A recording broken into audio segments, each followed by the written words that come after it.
Just wait politely, do? No, I'm not sure. Welcome back. Thanks, guys.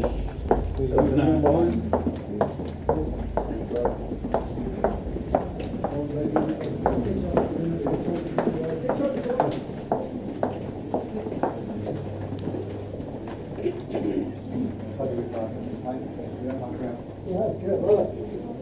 Good job's a good job, you know, that's goodness. You guys can go in. Push. Yeah, we can go there. You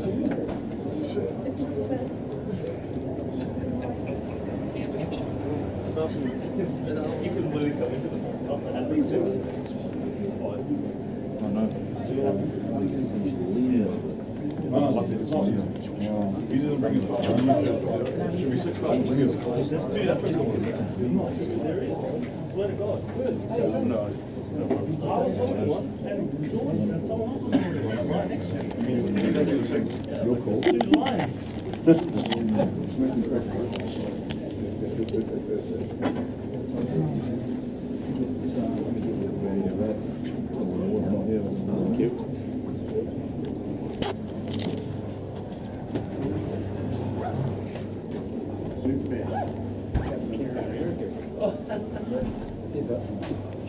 What's the screen going on here? Joe, if you just come over here. Oh, Just stand. sorry. There we go. All right. Joe, was it pretty much a case of job done? Yeah, got the victory. That's that's always the highlight of the fight. When we get our hand raised. So, I mean, we put in work, we train hard, and we're always happy when we get the result in the end. Did he hit you with much? Not much. My hands are still a little low, but I mean, my movement was a little better. But yeah, it's a lot to still work on. You got inside and worked him on that third round though. Is that where it sort of set up for you? Yeah, just I was a little slack on the jab, but once I started pumping in the last round, then I was able to set up the uppercut, which came in the end. And just I was letting him come in close, and maybe I was just warming up. He chased you a bit, though, he chased you around the ring. No, he did. He came, like we said before the fight, he came in to this fight prepared and ready and motivated. And then he came and gave it everything that he had. He chased us, he always chased me around the ring and tried to land his big shot.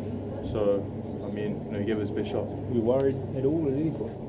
Oh, I never. I mean, I have confidence in what I've done in the gym. I'm confident in what I can do in the ring. So, I mean, a piece of advice that Kiwi gave me in the beginning when we first started was, in every fight, just stay calm.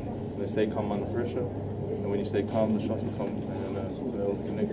Joe, talk us through the setup, the left and then the right uppercut. Oh, in that round, Kev just said, not enough jabs, so I started throwing the jab more that round, which I remember, and I just started throwing the jab, and when the jab started landing, it was hitting him in the face, and then it sort of set up the right uppercut, which he didn't see coming. So, I mean, it just comes down to establishing that jab, and when I started using it, everything started flowing better. There's a lot of talk around his power. You can see him face the ball. Well, if it connected, maybe then it would have, felt it more. But I think my head movement is getting a little better, getting better. So your footwork as well, all those dancing stuff you were doing with Easy? Yeah. Well, Easy's been teaching me a few moves here and there. I forgot what it's called, the cha-cha or whatever it's called. But it's definitely helped me, and it's helped big time having him back. Someone to train with. Great sparring, quality sparring, so it's good. The boxing world was watching out there. Did you send them a decent message, do you think? I mean, to send a message to know that we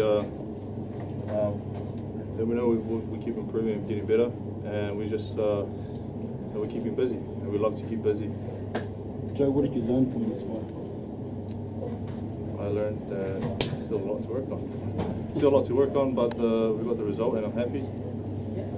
Did it show much about your knockout power after a few questions about that after your fight against Takam? There's always I think most fighters have knockout power, and it's just a case of landing it. And it landed flush, and when it lands flush, then any fighter can go down.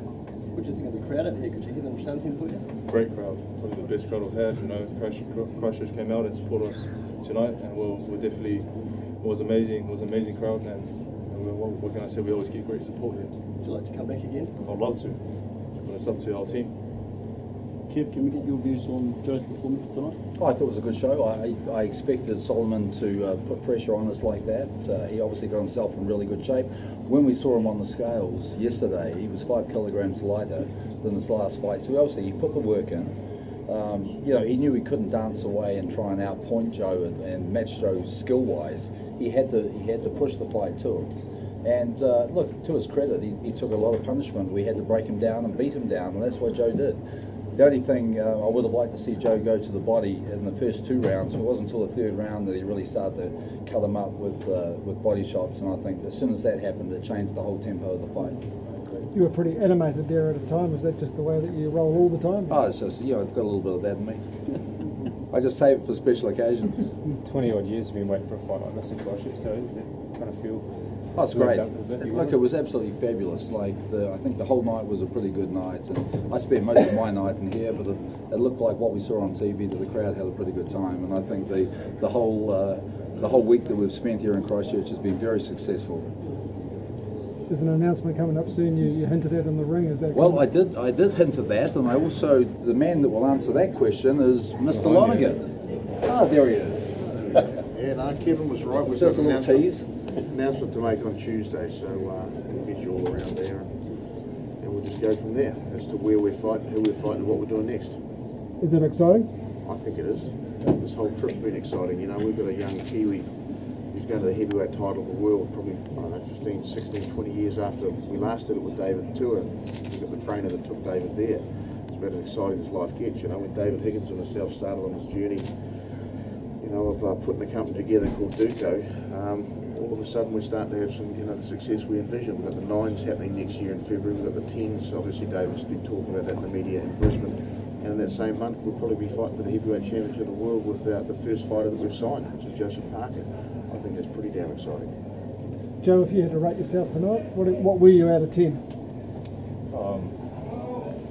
7, 6, 6.5. 6.5. Yeah. That's 3/4. Happy with that? I mean, yeah, we want to keep, thing is, go back to the gym. Look, here's the deal, man. Make We an come announcement. in here, we've got a guy in front of us who was a tough and fearsome puncher. Joseph took him out of there in 4 rounds. I think the crowd got a really good view of what Joseph can do. I thought he dominated the whole fight. He was a little bit quiet in 1 or 2 patches, but on the whole, the jab was there. And when he landed that uppercut, and Kevin's been talking to me about that for a long time. He says, Dino, watch this 45. Is that true, Kev, or not? Oh, yeah. Because it's coming. Well, we knew with Solomon that, starting watching tape of him, he puts his blinkers on, he puts his hands up here, and during the training camp, we worked on uppercuts on both sides, with the left and the right. And it was just a matter of Joe, controlling him with the jab, and then changing his level and throwing the uppercut. And before he knocked him out with the one in the 4th round, he hit him with a couple earlier on that put him on Queer Street. The thing that's pleasing for us is there's a great commentary from Shannon Briggs only 2 days ago, went on the internet. And Briggs talks about the fact that Joseph's got so many different shots. He's got jabs, he's got overhand rights, he's got uppercuts, he's got everything. We saw another way of how Joe knocks people out, and that's a testament, one to the improvement of Joe Parker, but also to the coaching of Kevin Barry. And we can't wait to get up to London and have our turn with Anthony Joshua, the man we couldn't mention last week. We can certainly mention him this week until we find out who the next opponent is. But from our point of view at Duco, we just couldn't be happier with the combination of fighter and trainer. They're doing an outstanding job, and we just can't wait to get to London and get this heavyweight title shot going, because I think we're coming home with the title. Keep shorter camps, is that the recipe, or? This was a really short camp because it was on the back of a very long camp, and Joe had 2 weeks off, and then he came back in the camp in really good shape. So we still did 7 weeks, 5 in Vegas, 2 in Christchurch. I don't know whether 5-week camp in Vegas is the number. Probably a 7-week camp in Vegas and 2 weeks here, a 9-week camp.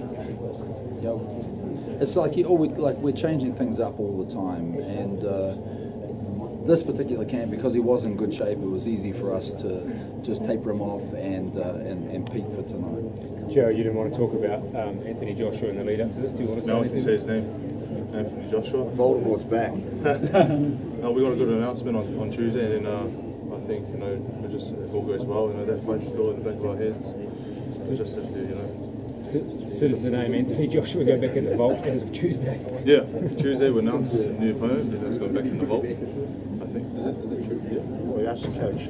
Is it, Coach? At the end of the day, look, the next fight we got up is in preparation for Anthony Joshua. It's a hell of a test. We know exactly who it is. We've signed him up. He'll be coming down here on Sunday. We'll be announcing on Tuesday, and it'll be something that Joseph hasn't faced before, and it's just another part of the Burger King road to the title, boys. Go and buy your Whoppers.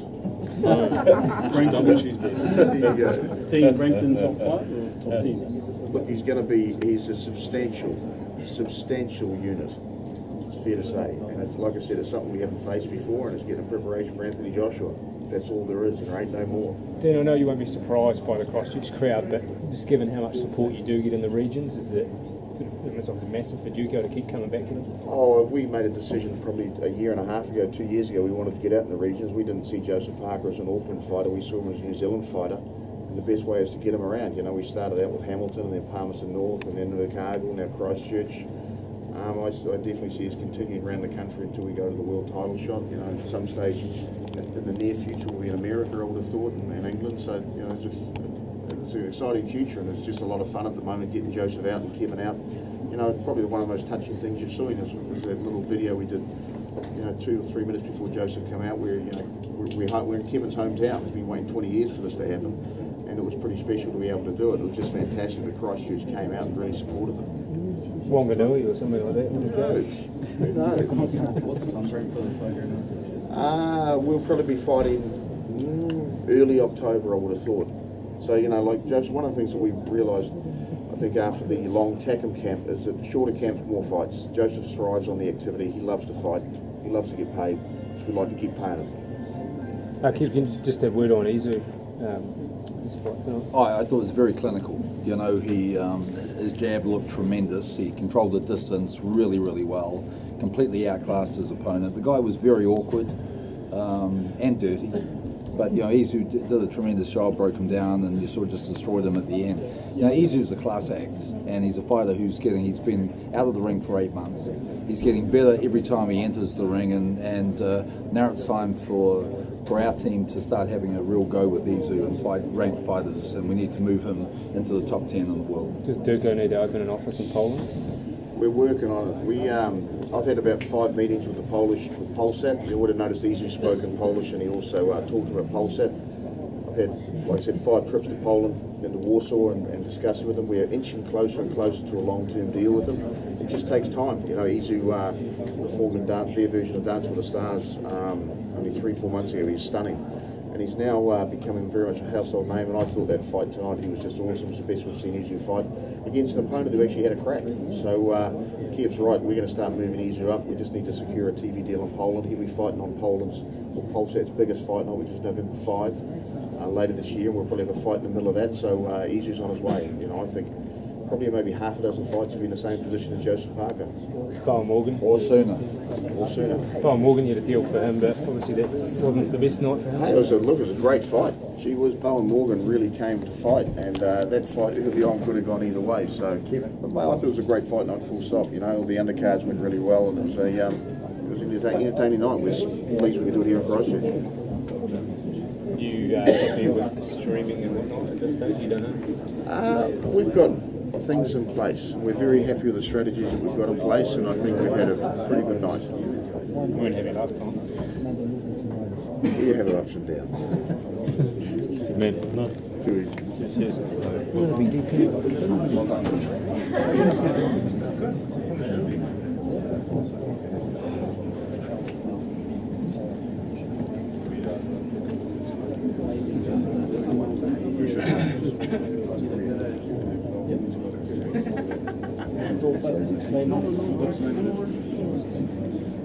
All right, who's got the cold beers?